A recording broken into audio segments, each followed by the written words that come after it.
Right. So now,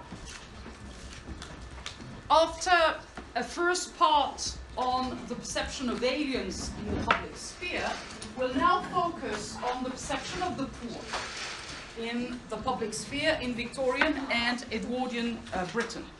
And before focusing on different types of perception of the poor at the time, I'd like to say a few words about the social situation in the late 19th century, early 20th century, and especially the situation of the working class, among which, of course, the poor could be identified. If you take London in particular, as most of the course is focused on London, because many of the texts of the time, many of the texts written by urban explorers at the time were texts about London and the situation of London. So if you take London at the time, it was considered to be a place of complete opposites, with, on the one hand, very wealthy neighborhoods, especially in the west end of the city, and on the other hand, poor and very poor neighborhoods, even slums, slum districts, particularly in the east of London, the east end of London, and the south as well. I'll show you a map of poverty in London in the 19th century to show you how poverty was, how it was divided, I would say, distributed rather in the city at the time. And if you take the slum districts of the East End or the south of London, south of the Thames at the time, they were marked by epidemics, prostitution, criminality, shameful housing conditions, and gambling, alcoholism, etc. So a wide gap between the very rich and the very poor, and as we said earlier, this gap was becoming more and more visible, exactly as aliens were becoming more and more visible in the public sphere due to the new means of communication, due to the new means of transport. The poor and poverty, generally speaking, also became more and more visible in the public sphere from, I would say, the second part of the 19th century. Well, philosophers like Thomas Carlyle, for instance, or Friedrich Engels, attributed the phenomenon of utter poverty in the big cities, and especially London, to capitalism and to the increased competitiveness, increased individualism and competitiveness, which animated the cities of the late 19th century. To them, life in the city was becoming more and more individualistic. As I already said in another class, if I remember well, before cities became so important, that is, at the beginning of the 19th century, before there were communities, even if people were poor, they lived in communities, in villages, typically. So there was always the community to help the poor, which doesn't mean that their situation was easy, but it was less tragic than the situation of the poor in London at the end of the 19th century, when life had become more and more individualistic, and when the notion of community had started to disappear. So without the community to support you, poverty was even more difficult to bear. At the time, in the 19th century, from the Victorian period, three great social classes could be defined. first the aristocracy, or the upper class. The aristocracy at the end of the 19th century was losing control of everything.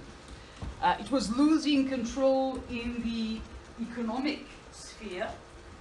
It was losing control in all types of sphere, in the sense that more and more aristocrats had problems. They had problems because they had wasted their family wealth. And more aristocrats, you know that aristocrats normally do not work. They are what is called the leisured classes. In the 19th century, in the early 19th century, for instance, most aristocrats did not work. They lived thanks to their estates. They lived thanks to the money that they had inherited from their families. But with time, and especially with the growing power of the middle class, with the decline of agriculture, aristocrats were landlords in Britain.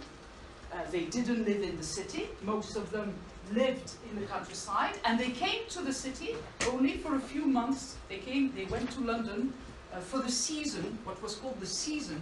That is a few months during which parliamentary sessions were held. And this is the time when they went to the city and when they lived in the city. So most of them had a manor in a manor in the countryside and an apartment in a flat in London. So their wealth came from land, from investments. But by the end of the 19th century, with the decline in agriculture and the growth of industry, of the industrial power, they lost their prestige, and more aristocrats tried to marry their daughters with people from the upper middle class. Well, initially this was something that they didn't want to do, but then they understood that it was the only way to save the family. That is, marry a rich banker or marry a rich American. It was also quite fashionable to marry a rich American. Well, I'm not particularly interested here in the case of the aristocracy, but it's important to note that its power was declining at the end of the 19th century, and it didn't have the prestige that it used to have in the past. The rising social class during Victoria's reign was the middle class. It was in a way a new class which emerged with the Industrial Revolution. If you take, for instance, the medieval society, there were the landlords and more or less the peasants, or those who worked for the landlords, so no particular social classes. The middle class did not really exist at the time, even, of course, if there were people that were wealthier than others. But in the 19th century, the middle class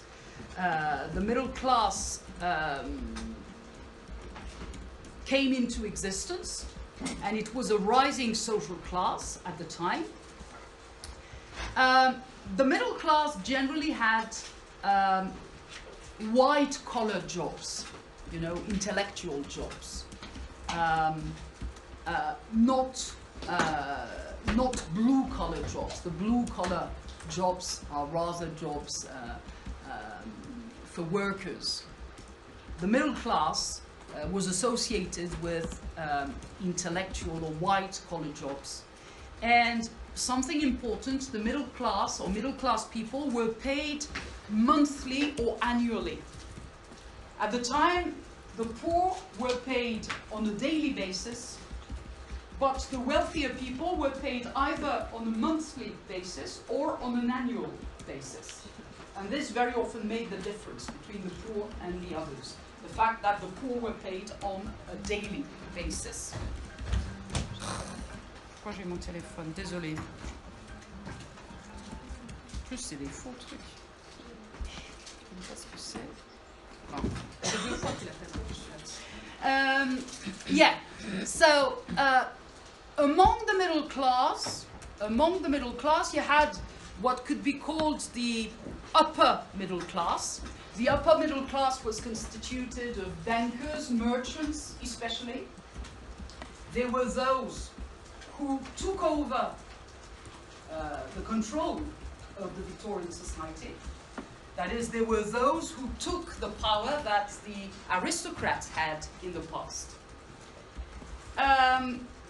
Then, still in the middle class, you had the middle class, not upper, not lower.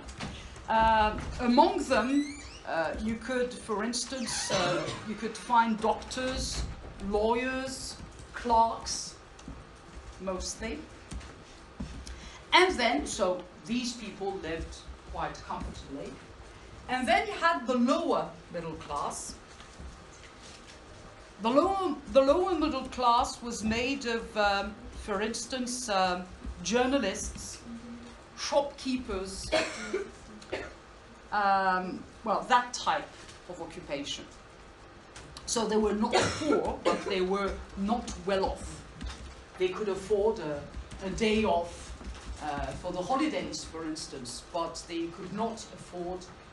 The lower class, the working class, was concerned by physical labor, not intellectual labor, but physical labor.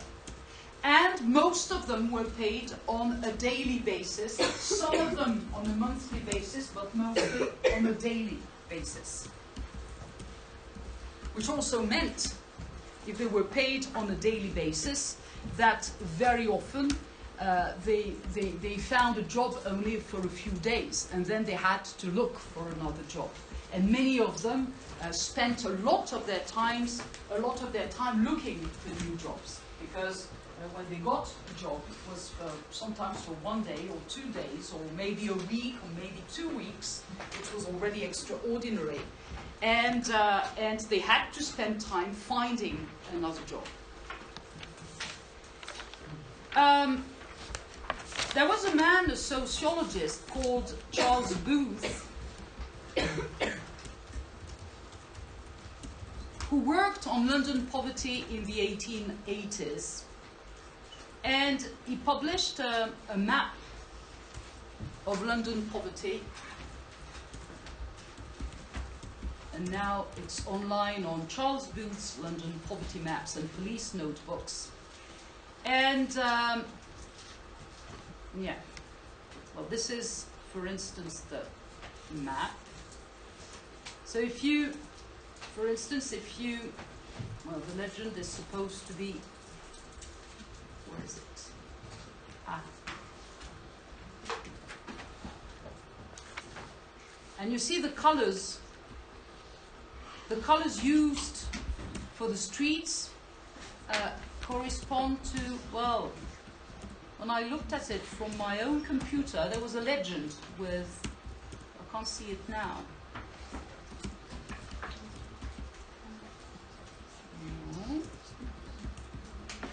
Well, the red streets are streets that are wealthier streets, which were considered to be very dangerous, in which there was gambling, prostitution, etc. What he called vicious streets. Vicious streets.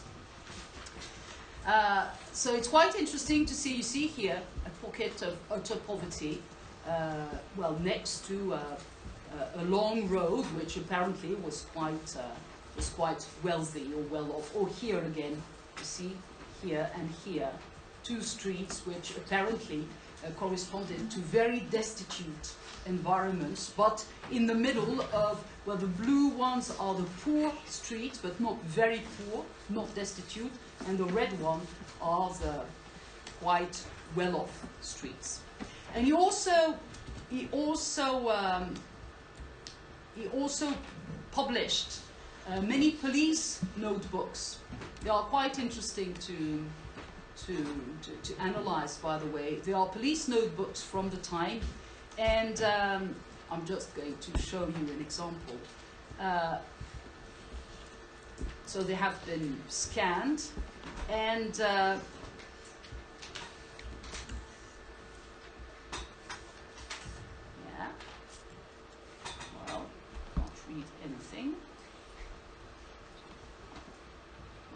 only you should be. Oh no, it's just the first page, sorry. So you see, they are the police notebooks of the time, so, and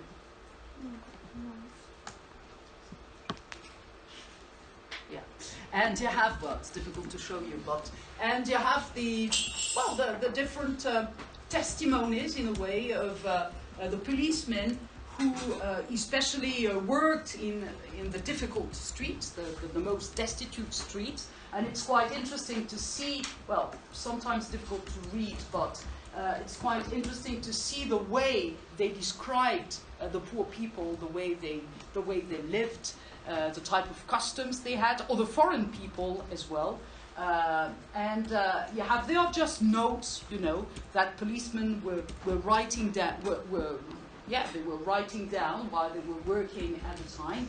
But they're quite interesting to study for sociologists or for historians, so as to have primary sources about what it was like to live in such streets. Well, of course, it's once again the point of view of policemen. It's not the point of view of the people living in the streets, but still they are particularly interesting notebooks here. So, yes, the notion of poverty in London was starting to be studied, and it was starting to be studied by sociologists like Charles Booth. His London maps, poverty in London, it dates back from the 1890s.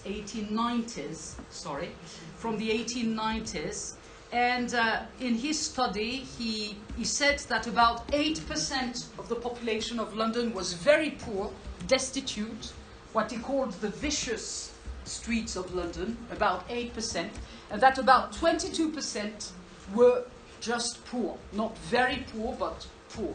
What he tended to call the respectable poor, the vicious poor and the respectable poor. That's typically Victorian as well.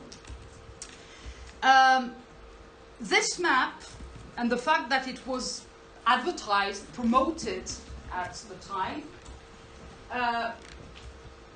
and also the fact that it came about 30, 40 years after the great study of London poverty published by Henry Mayhew, you remember? Henry Mayhew, M-R-Y-H-O-W.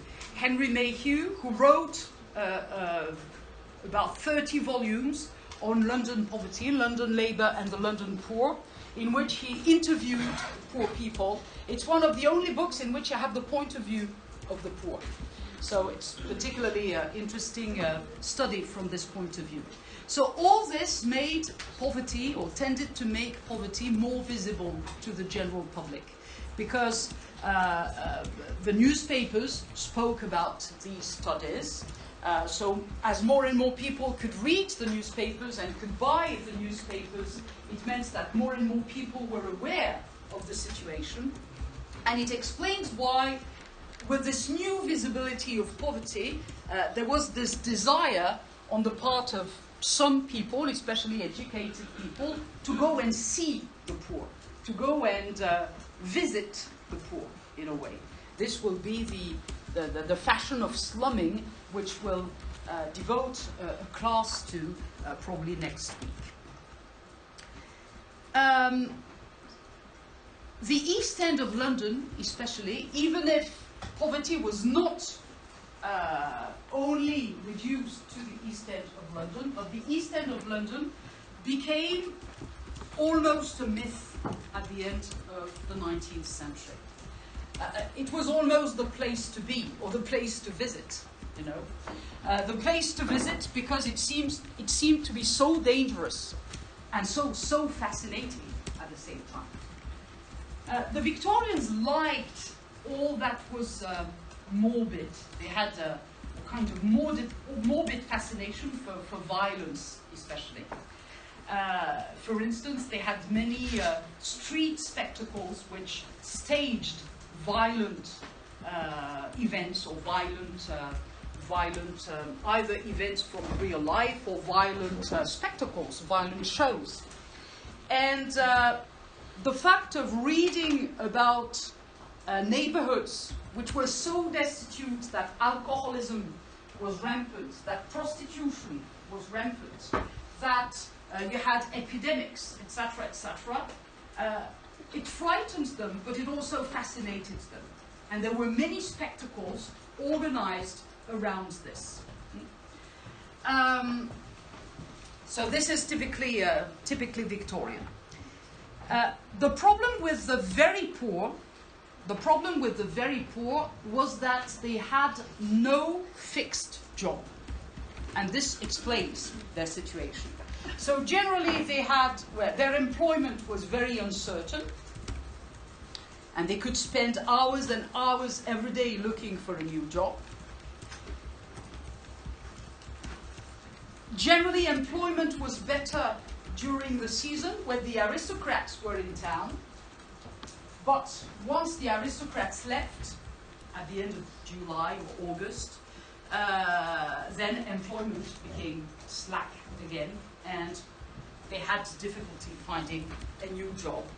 And if they didn't have a job, a regular job, it meant that they couldn't pay for a rent, for a house. So the poor, or the very poor, either lived in a room, for instance, a small room. Sometimes in a small room you could find up to 15 people living in one room. Or they didn't have a flat. If they were even more destitute, they didn't have a flat, and they used the workhouses.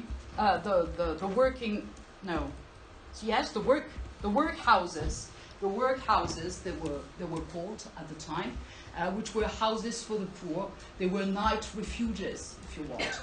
But generally, to go to these workhouses, you had to have a place, a bed, well, not even a bed, a seat to sleep, because very often they slept. They just had a seat, and they slept sitting in a way. With a rope to prevent them from falling down, and in the morning they just pulled the rope, and everybody was immediately awakened by the pulling of the rope.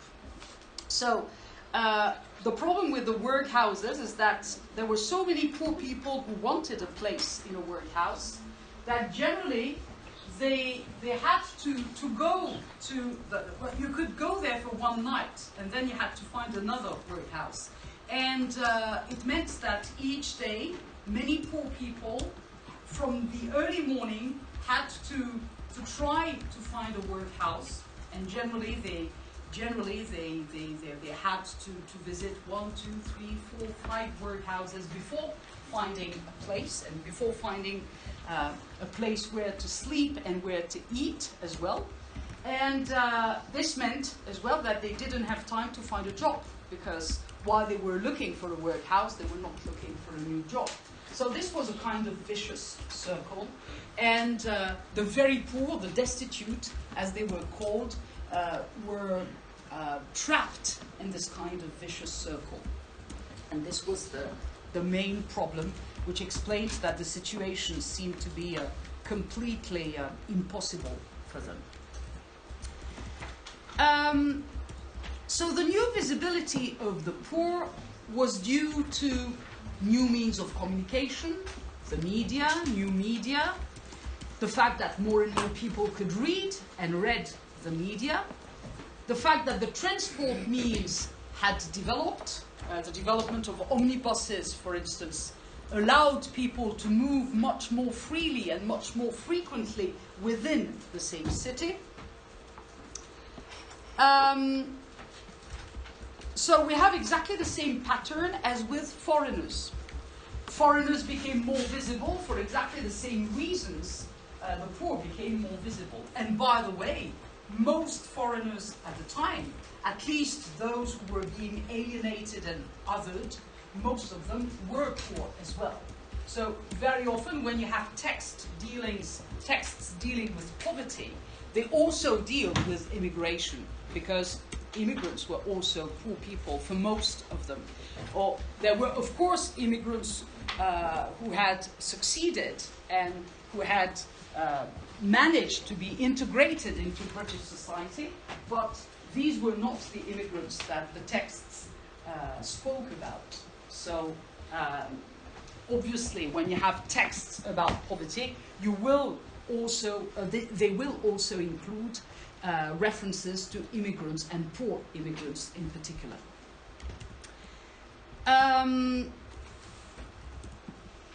There is a very telling example. It's about poor children at the time. Very often they were called street Arabs, les Arabes des rues. But when you read the texts about street Arabs, you soon come to realize that they just mean poor children. It doesn't mean that the children are Arabs, not at all. It's just that they called them the street Arabs, the poor children. So both categories, immigrants and poor, were othered, they were alienated, and they were mostly othered in the same way through the same type of discourse, which was the imperialistic discourse. And this is what we'll see when we study the vision of poverty at the time, the vision of the poor at the time. We'll see that it was also the imperial discourse, the imperialistic discourse, which was dominant in the representation of the poor. And that in many texts we will find exactly the same expressions of so-called superiority, the same expressions of this dominant discourse, whether applied to immigrants or foreigners or to the poor. To illustrate this, or to start illustrating this, because we'll study different types of texts, of course, we'll start with a few cartoons, all of them by Gustave Doré. Gustave Doré was a French engraver, draftsman, but he spent quite a lot of time in London, and especially he worked with a journalist, Gerald Blanchard. And Gerald Blanchard and Gustave Doré eventually published, Blanchard Gerald, I never know which is the first name and which is the last name, but apparently it's Blanchard Gerald. And they published this book, London, A Pilgrimage, 1872. The texts of the book were by Blanchard Gerald, and the engravings were by Gustave Doré. And in this London, A Pilgrimage, well, the very notion of a pilgrimage is very telling. They typically acted as urban explorers, and they walked in the streets of London, and they tried to express all the differences that they were in London. So they especially focused on opposites, on the very rich, the very wealthy parts of London. For instance, they're going to describe I don't know, the Queen's apartments, for instance, or the Queen's flats. And on the other hand, they're going to describe the very poor neighborhoods of London. So, of course, the extracts that we have here, which are just the pictures, not the text. The text is not very interesting in itself. The pictures represent utter poverty. So it's a series of black and white engravings. The first one being a Whitechapel coffee house. The second one being scripture reader in a night refuge. And here you see they had beds. Well, not real beds, but they were not just sitting. The third one being Dudley Street, 7 Dials, which is today a very lively commercial street. The fourth one, the organ in the court. And the last one, Asleep Under the Stars. So you have 5 or 6 pictures, all by Paul Gustave Doré, and all representing the way he saw poverty, and especially utter poverty. What was called by Charles Booth the vicious poor, or vicious poverty. That is, those who lived in the streets, or who lived in such conditions that they were almost dehumanized in a way. So let's focus on, well, first your general impression of the 5 pictures. What is your general impression?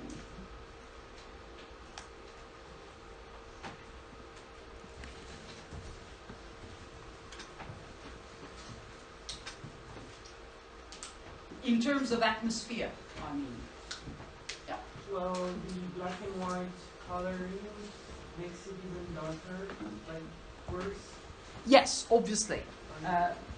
Black and white, and rather black than white. Black is obviously predominant in all pictures, and seems to reflect an atmosphere which is presented as oppressive, as unrelieved, I would say. Oppressive, unrelieved, sad as well. Obviously, yes. And there's this play in almost all of them, this play on light and shadow, which is particularly relevant and particularly characteristic. This play on light and shadow. Well, here, for instance, the light is focused where? Face of poor? Yes, on the faces of the poor, especially on the left hand side. That's right. How can you describe this first picture?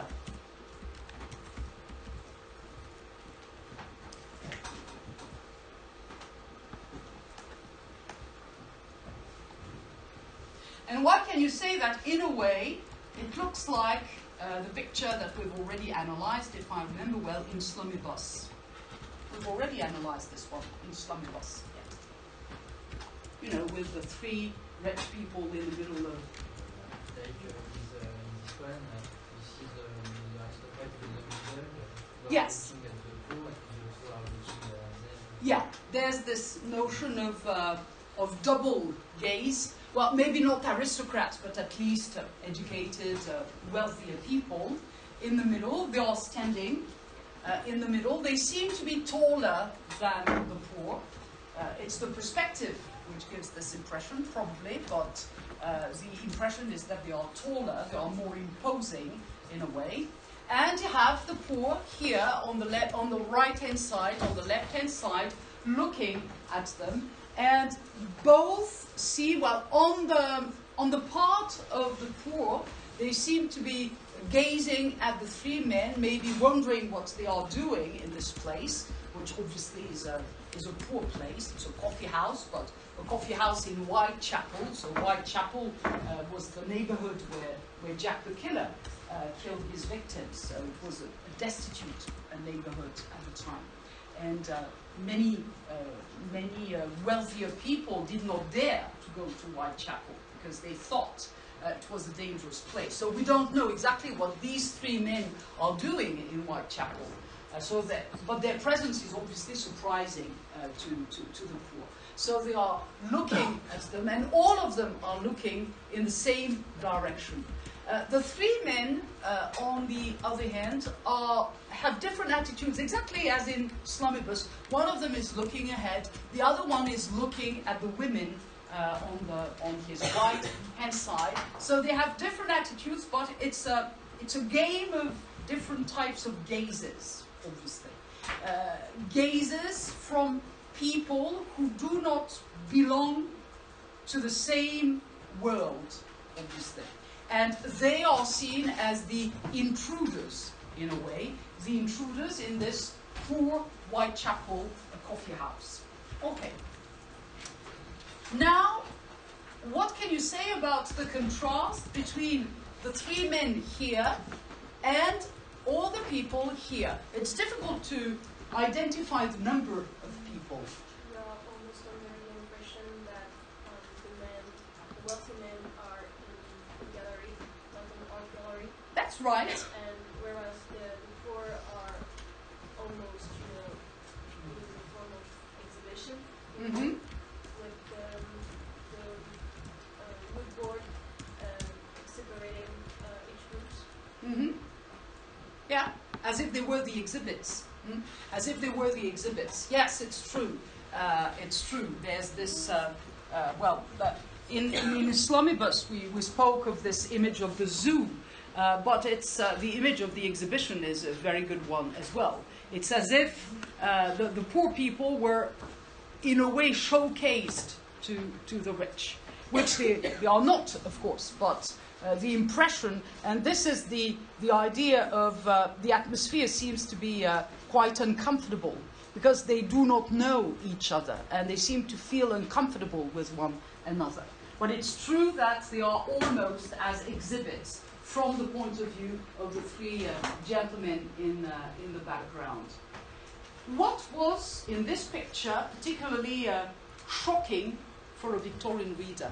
Yeah, I don't know for your question, but I have Yeah, enough. okay. Sorry. I think there's the absence of women in this picture just for the rich people. This picture represents the rich people very, like mannish. All Yeah. men are rich, not women. We had another picture that we saw. It was in the slum dog, I think street. Yep. There were women. In slum men dust. too. Yep. Yep. So it has a contrast.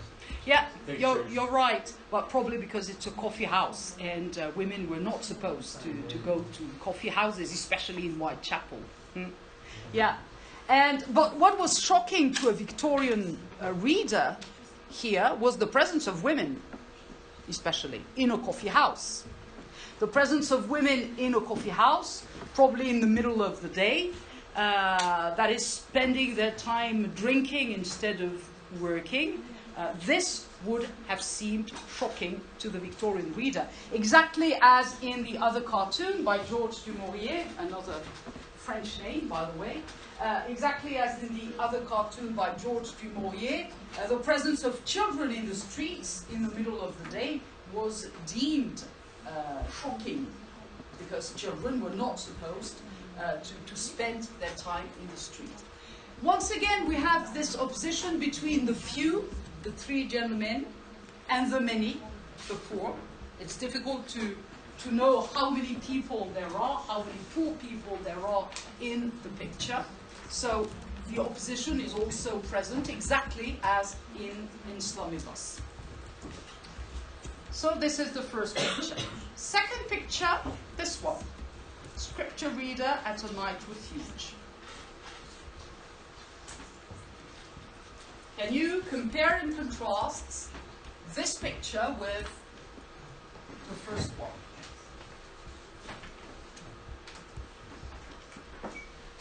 What is comparable? Again, the comparison between the population of rich and the poor people. Yeah. As we can see, there is one rich person in there, and the few and the many. Yeah, the few and the many. Yeah. Not few, it's one, and the many. Yeah, so one man standing in the middle is the educated man. He has the book. He's reading the scriptures to the others. And the many. And here it's even more obvious than in the first picture. They seem to form a kind of shapeless mass, There is one who is partly individualized here, but otherwise either we see their feet or we see shapes more than actual people. There are also the notion of health in this picture. Of course, yes. The rich one is very healthy and standing right, but the poor Correct. are very, ill. They are crouching. Yeah. Yes, they are crouching. This notion of crouching for poor people is a notion which you will find in many texts. The fact that they are not standing erect but just crouching like animals. Again. And of course, the irony, in a way, of the scriptures, that is, a religious text, being used as a way to relieve poverty. As if the reading of the scriptures would be enough, and this is what the missionaries of the time thought, that the reading of the scriptures would be enough to cure the poor from poverty. Because most of the time, Victorian people continued to be persuaded that if you were poor, it's that you had done something wrong, and that poverty could be cured. And it could be cured through religion, it could be cured through going to church, it could be cured through reading the Bible, etc., etc. And many missionaries had this purpose in mind. And for instance, they went to the night refuges like this one, and they read aloud the Bible or the scriptures to the poor, hoping that they would save them in a way. And you see here the comparison with the relationship between Britain and its colonies. The man here is like the colonizer. He is the so-called, the alleged superior individual in the scene, obviously. He is the one who brings knowledge, who brings religion, who brings civilization, culture, in a way. And he is the one who thinks that the culture he brings will be enough to save. It's also this notion of the savior, to save the poor from their situation. So the comparison with the way foreigners were treated at the time is really very, very close, very similar. In the third picture, you still have this contrast between the few and the many. The few wealthy or educated people. Where are they here, the few? You can't see them, by the way, but you can imagine that they are present where?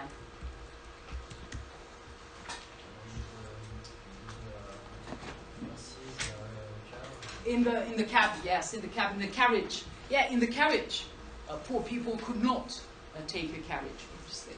So probably in the carriage, even if we can just see the cab driver here, but inside there is probably a man or a woman or a family, we don't know, probably quite wealthy, and it seems that the cab driver is trying to drive through the street as fast as possible. You see, he's using his whip as fast as possible, because the street is obviously one of the destitute streets of London. It's 7 Dials, it's next to Covent Garden, but at the time it was a very poor street, it was a pocket of utter poverty, and it seems that he's in a hurry to leave the street. You see, he's trying to use his whip to leave the street as soon as possible. Not that the street looks particularly dangerous in itself, of course, but the street is full of poor people who are alienated by the dominant discourse, who were seen at the time as animals, objects, etc. So that the people in the cab didn't want to spend too much time in the neighborhood. And I've already quoted Jack London when he went to London, yes, and when he wanted to go to the East End of London, and he had trouble finding a cab driver accepting to drive him to a particular street in the East End, because the cab driver thought it was too dangerous and that he would not drive through the street he wanted to go to. So it's exactly the same idea here. What about the poor? Once again, there are many of them. You can find some in the streets, either sitting on the curb or, almost kneeling on the floor, or on the pavement rather. You have people here at the door, others at the window. So there are poor people absolutely everywhere in the street. What is the general impression that this street gives? Children on the streets. Yes, again, you have children and women in the streets, which is immediately an indication that the street is a very poor one. If women and children spend their day in the streets, it means that it's a very poor street. The children are not at school. This is also what it means. It also reduced them to animal. I'm not sure. It also shows the presentation of the animalisms of the human life. You know, Yeah. the kids are living with animals. Yeah, so absolutely. It's just like animals.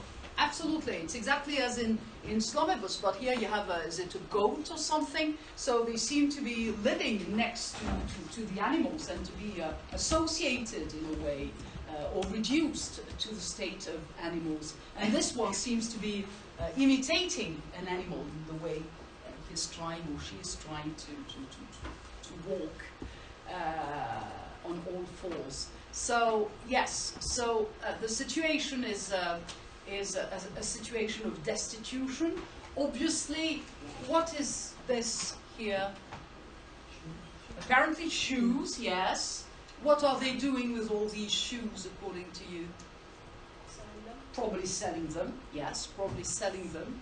And, well, this was typical of the jobs, if one may call it a job, that the very poor had at the time. That is, they tried to find a few objects or a few, well, it could be food, it could be anything, and they tried to sell it. So here you see the women and even the children probably participate in this sale of shoes directly in the street, directly at the foot of where they live, apparently.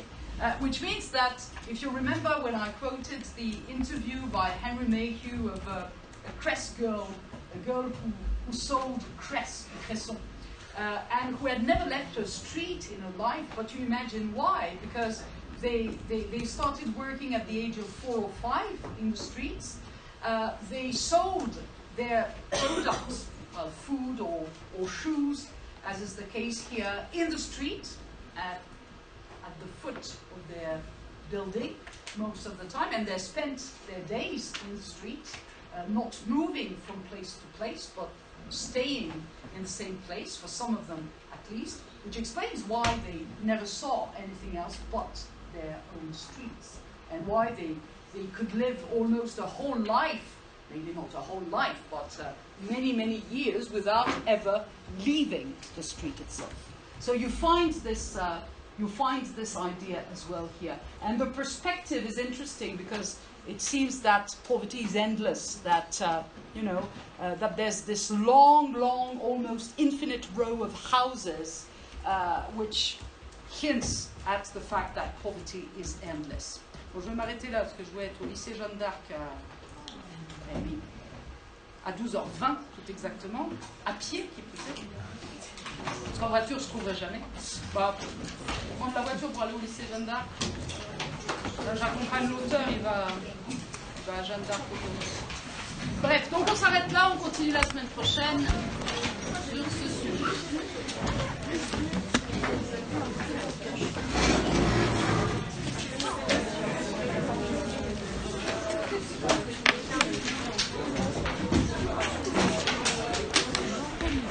Aller à Strasbourg, je crois. Non, Strasbourg, c'est Lucie. Ah oui, c'est qui va à Strasbourg avec l'auteur Oui, pour la convention. Ouais. Le problème, c'est qu'aujourd'hui, ça va être compliqué parce qu'on doit... Ok, et demain, tu peux... faut que je regarde, mais je crois que je peux, ouais. Ok. Je te redirai ça. Ok, merci.